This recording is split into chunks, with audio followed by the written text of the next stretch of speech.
es mi clamor y sin ningún temor en ti puedo confiar.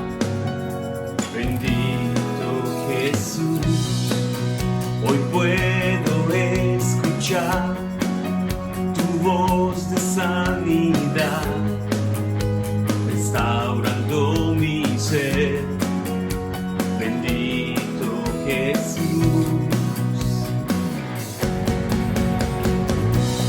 Mi deseo eres tú, mi momento de amor, la alegría de vivir. Bendito Jesús, eres mi fuente de amor, eres aire y eres sol, el latir del corazón. Bendito Jesús, bendito amor de mi Señor.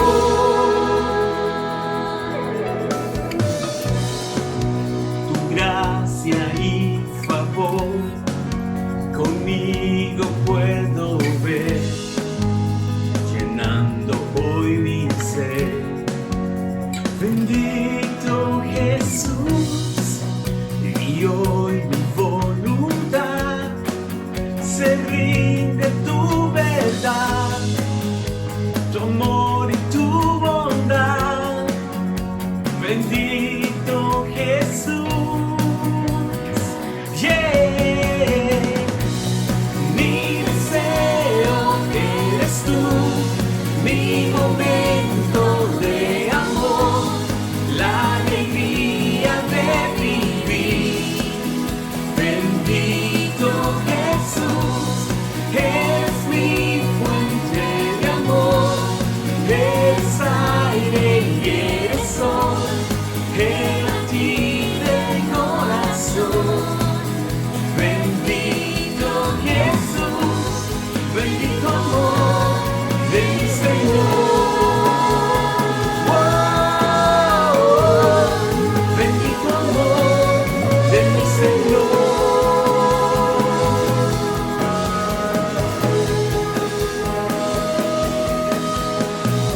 Precioso, precioso Jesús,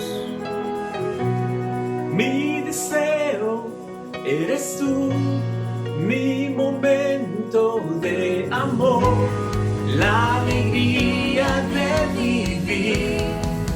Bendito Jesús, eres mi fuente de amor, eres aire y eres sol, el latir del corazón. Bendito Jesús, bendito amor de mi Señor. Oh, bendito amor de mi Señor.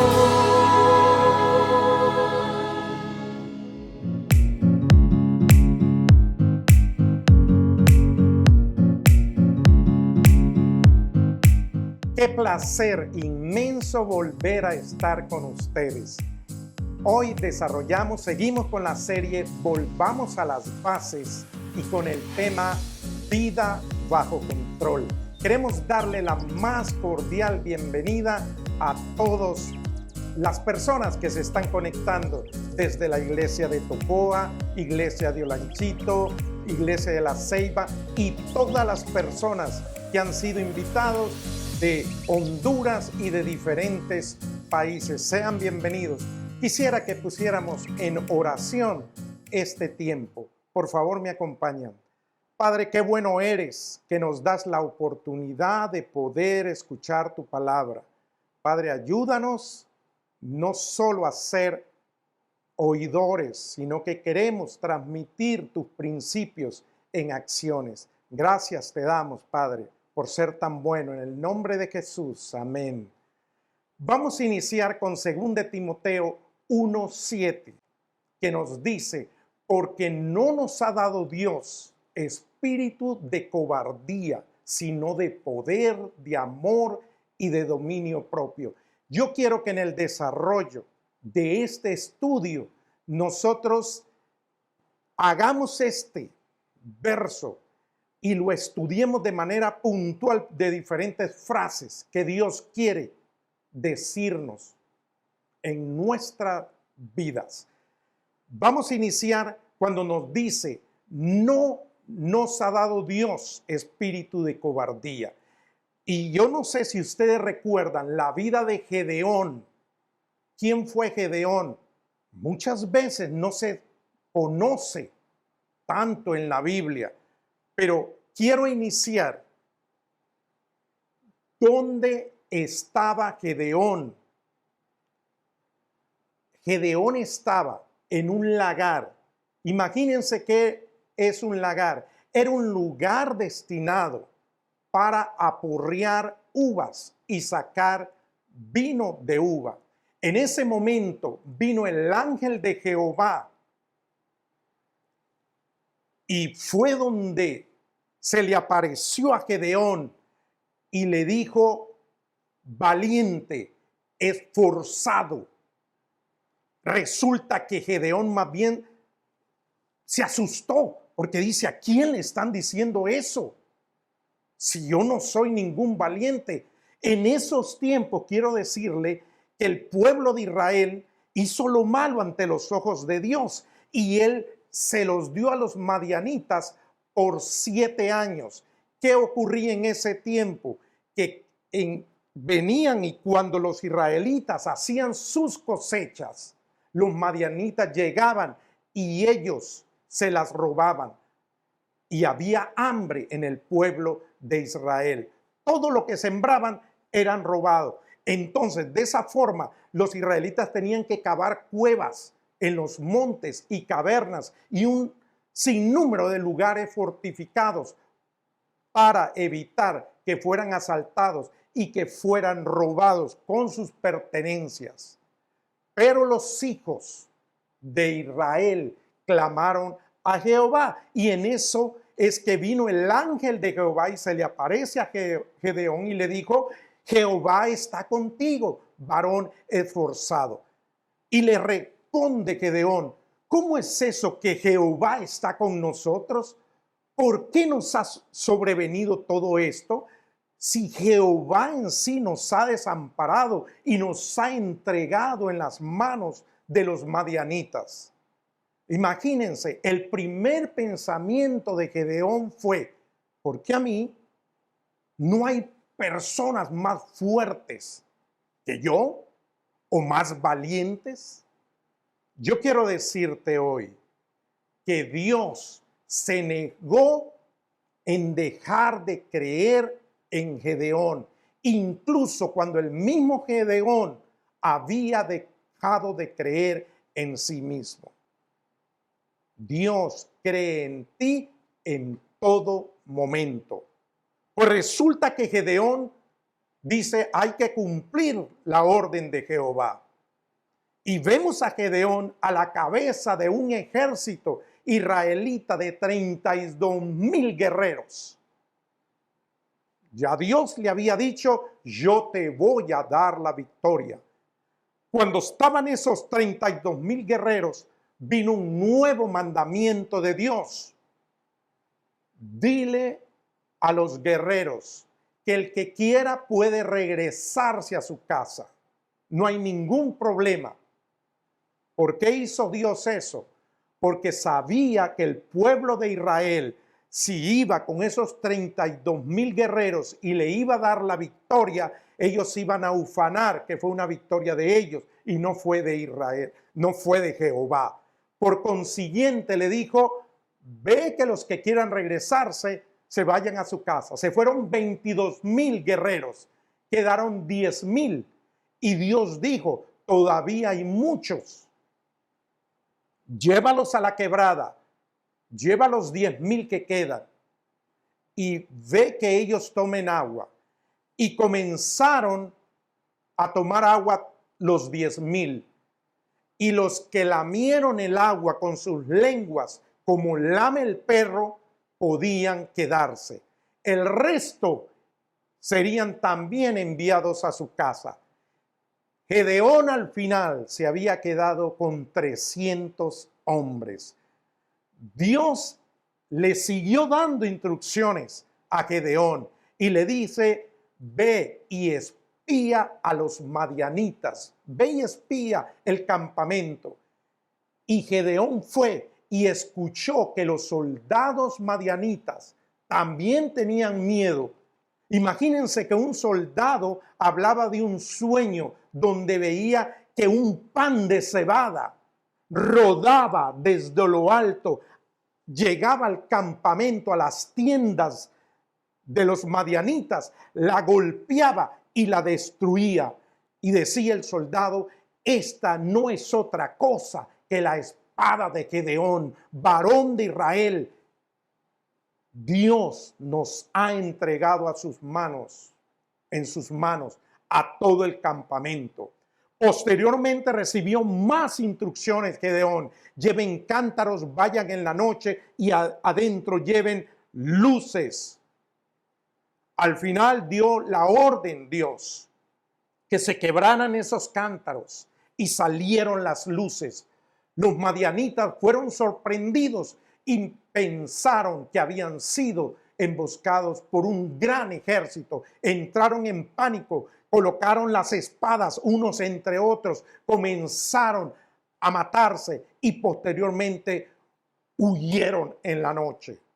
Su gran poder, un ejército poderoso de esos tiempos, de los más poderosos, había sido vencido solo por 300 hombres liderados por Gedeón, un hombre de Dios.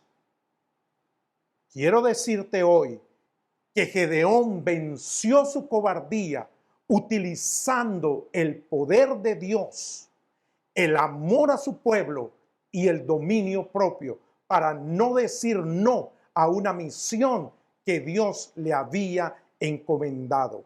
No necesitas saber a dónde vas cuando sabes quién te guía. Vamos a ver 3 aspectos que son importantes en nuestras vidas para volver a las bases y tengamos nuestra vida bajo control. Número 1, Dios nos da poder. Nos dice Hechos 1:8, pero recibiréis poder cuando haya venido sobre vosotros el Espíritu Santo, y me seréis testigos en Jerusalén, en toda Judea, en Samaria y hasta lo último de la tierra. Tú tienes el mismo poder que Dios dio a Moisés para sacar a su pueblo de Egipto. El mismo poder para abrir el mar rojo. El mismo poder que Dios dio a Elías para vencer a los profetas de Baal. El poder que le dio a Esther, que aún arriesgando su vida para salvar al pueblo de Israel de una masacre. El mismo poder que tuvo David para vencer a ejércitos poderosos en sus tiempos. El mismo poder que Dios le dio a Ana, aún siendo estéril, de poder tener un hijo. Y fue Samuel, que fue uno de los profetas más prominentes en la historia del Evangelio. Tú tienes el mismo poder. Y hoy quiero hacerte una pregunta. ¿Tú quieres recibir ese poder que Dios le da a sus hijos? Si tú lo quieres hacer, yo te invito en este momento para que el Espíritu de Dios venga a tu vida a través de aceptarlo como tu Salvador personal. Tienes que acompañarme en esta sencilla pero poderosa oración para que pases del destino eterno, del lago de fuego, a tener una vida eterna con Jesús. Tienes que responder, tienes que dar sencillamente estas palabras, repetirlas y aceptar a Jesucristo. Acompáñame. Dios, vengo ante ti sabiendo que soy pecador, sabiendo que con mis fuerzas no puedo alcanzar la vida eterna. Por eso hoy quiero que tú me des esa salvación, sabiendo que tu Hijo Jesucristo vino a esta tierra a morir por todos mis pecados. Hoy quiero recibir a Jesucristo como mi Salvador personal y que venga a morar en mi vida toda una eternidad y que Él sea el guía de mi vida. En el nombre de Jesús. Amén y amén. Si tú has hecho esta oración, la palabra de Dios dice que hay fiesta en el cielo. Número 2, imitemos el amor de Jesucristo. Citemos Juan 15:9. Como el Padre me ha amado, así también yo os he amado, permaneced en mi amor, nos dice Jesucristo. Jesucristo vino a este mundo instruido por su Padre, quien le encomendó venir a pagar el precio por liberarnos del pecado y darnos vida eterna. Antes de la fiesta de Pascua, sabiendo Jesús que su hora había llegado para pasar de este mundo al Padre, habiendo amado a los suyos que estaban en el mundo, los amó hasta el fin. Ese era el amor de Jesucristo, que también nos dijo: un mandamiento nuevo os doy, que os améis los unos a los otros, que como yo os he amado, así también os améis los unos a los otros. Jesucristo era amor y Jesucristo quiere que el amor lo recibamos y lo traduzcamos a otras personas que en este momento están sufriendo, que en este momento tienen necesidad. Tú y yo tenemos que ir, ver esa necesidad y hacer lo que Jesucristo pudiese hacer. Quiero decir algo, que es mejor sufrir por la obra del Señor y no que la obra del Señor sufra por nosotros cuando no damos, cuando no hablamos de las buenas nuevas de Cristo Jesús. Estamos llamados a hacerlo y yo sé que tú lo puedes hacer. Estamos preparados para eso. Número 3, ansiemos, anhelemos, pidamos, clamemos el dominio propio.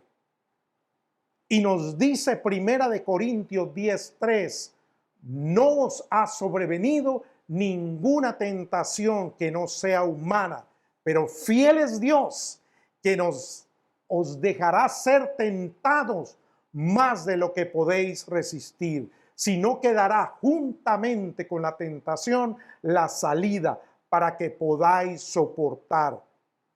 Quiero citar un ejemplo que yo sé que muchos conocemos este personaje, el ejemplo de José. Muchos le dicen José el soñador. José era el hijo de Jacob, tuvo 12 hijos que posteriormente fueron las 12 tribus de Israel, fueron los patriarcas de cada una de esas tribus.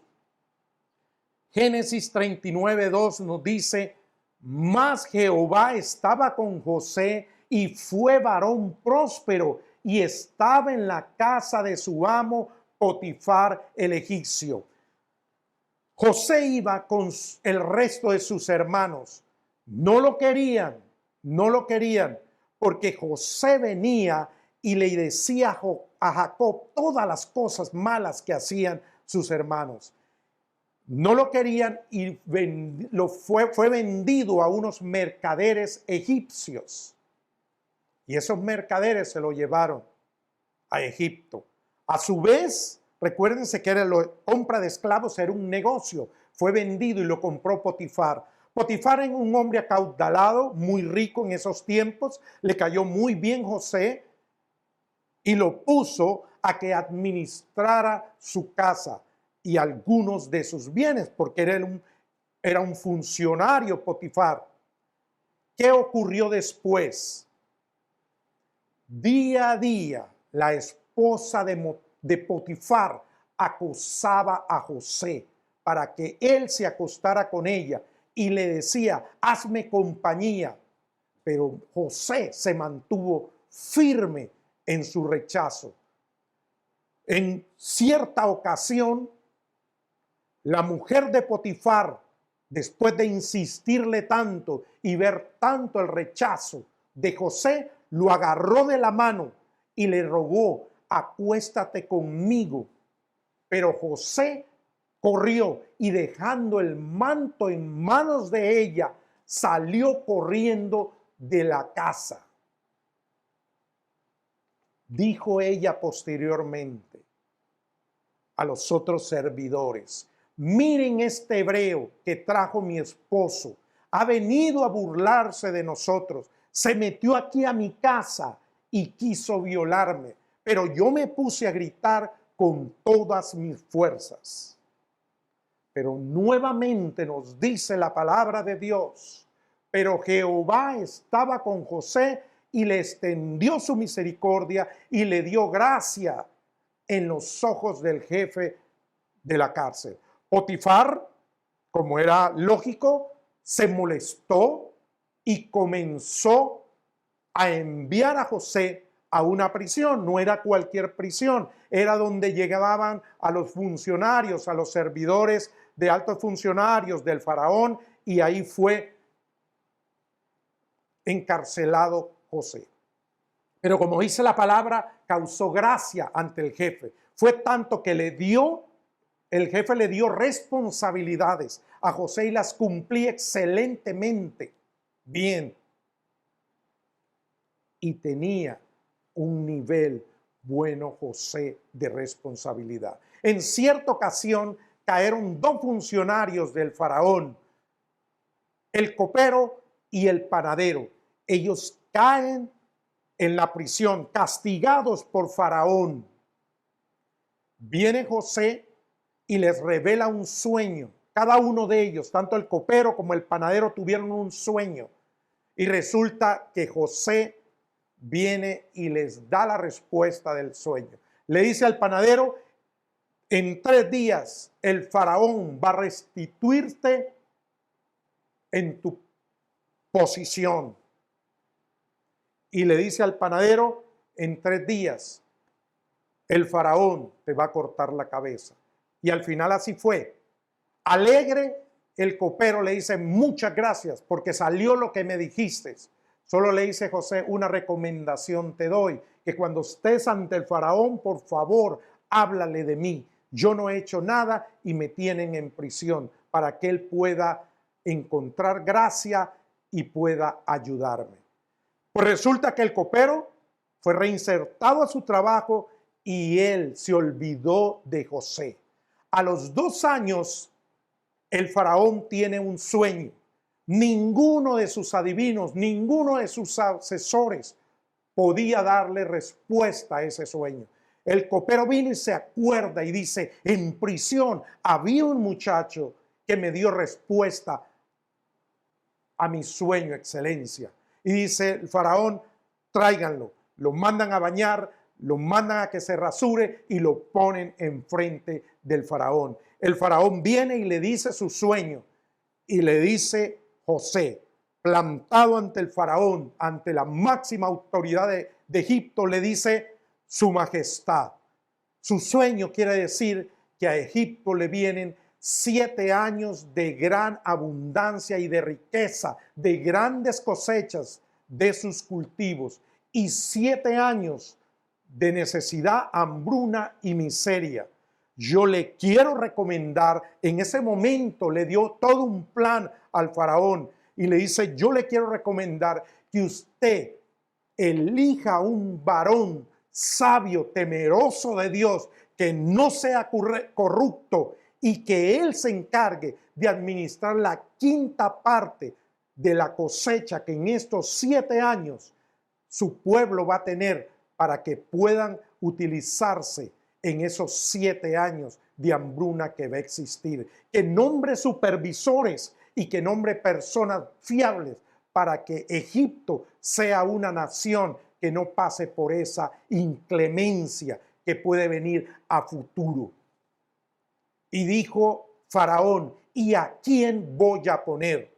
Así, con esa elocuencia, con ese plan que tú me has dado, yo quiero decirte que inmediatamente quedas de jefe de ese proyecto. Y quiero decirte, le dice Faraón, que no va a haber más jefe en Egipto que yo. Prácticamente lo estaba colocando como el segundo de Egipto. Imagínense la situación. Primero, el dominio propio que pudo tener José. Primero, negarse a una mujer que quería acostarse con él. Segundo, ir a la cárcel, no renegar, hacer lo mejor que podía hacer. Y tercero, con la ayuda de Dios, revelarle el sueño al faraón. José fue un gran servidor de Dios que se fundamentó en el dominio propio como antesala para que Dios lo colocara en puestos relevantes para servir a su pueblo. Yo te quiero decir hoy que necesitamos un modelo a seguir y un método de evaluarnos y medir nuestro nivel de dominio propio. Pablo hablaba de evaluarnos a nosotros mismos para ver si estábamos en la fe de la misma manera. Debemos evaluar nuestro progreso en la madurez de nuestro carácter y en cuanto a dominio propio se refiere. Hoy estamos en una situación difícil. ¿Cuál es tu nivel de poder que estás utilizando en tu vida? ¿Cuál es el nivel de amor que tú estás utilizando en tu vida y de dominio propio para no dejarte llevar por ese montón de información que sale, que es negativa y es lesiva para nuestra mente, para nuestras vidas? Como reflexión quiero decirte que el dominio propio tiene que ver con controlar nuestros actos físicos, apetitos y deseos, así como también nuestros pensamientos, emociones y nuestra lengua. El ser humano necesita 2 años para aprender a hablar y 70 años para aprender a callarse. Nos dice Tito 2:12 y nos enseña a rechazar la impiedad y las pasiones mundanas. Así podremos vivir en este mundo con justicia, piedad y dominio propio. La voluntad del Señor es que crezcamos en ser personas que seamos dueñas de sí mismos con un dominio propio. Y el dominio propio es posible porque el Espíritu es poderoso y mora en nosotros. Oremos. Gracias, Padre, por darnos tu palabra. Gracias por enseñarnos que no debemos de tener un espíritu de cobardía, mas tú nos has dado poder, amor y dominio propio. Ven, ayúdanos a ser sabios en estos momentos difíciles y a utilizar tu poder en todo tiempo y en todo momento y el amor para ayudar a las almas que lo necesitan en este tiempo. Gracias te damos, Padre. Tú eres poderoso y toda la gloria y la honra sea para ti. En el nombre de Jesús. Amén y amén. Queremos invitarte el viernes a la reunión de grupos que se hace virtual. Conéctate, que hay mucha información de edificación para nuestras vidas. Quiero decirte también que Dios bendice al dador alegre. Aquí están las cuentas, las cuales nosotros con nuestros diezmos y ofrendas podemos llevarlas al alfolí. Así es que lo que Dios ha puesto en tu corazón, colócalo en ese alfolí. Y quiero decirte que el sábado te invitamos a nuestra reunión de fin de semana. No te desconectes y te esperamos.